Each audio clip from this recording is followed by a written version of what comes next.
প্রশ্ন, অসুখী একজন কবিতাটির নামকরণের সার্থকতা বিচার করো।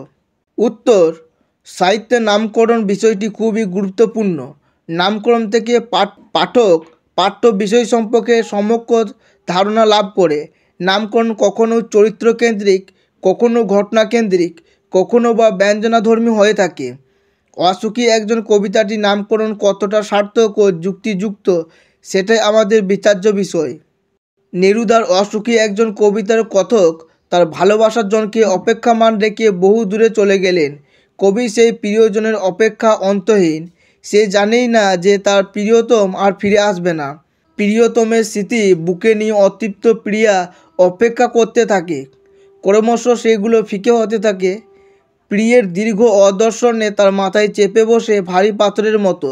এরপর প্রাণঘাতী যুদ্ধে সমতলে দেবালয়, কবির স্বপ্নের বাড়ি, বারান্দা, গাছ, ঝুলন্ত বিছানা সব জ্বলে ছারখার হয়ে গেল।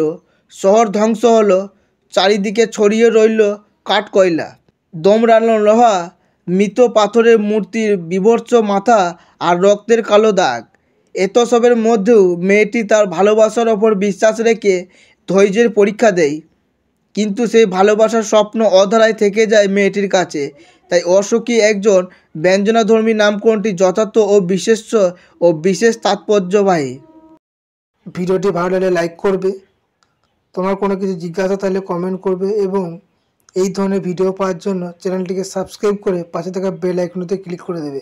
ধন্যবাদ।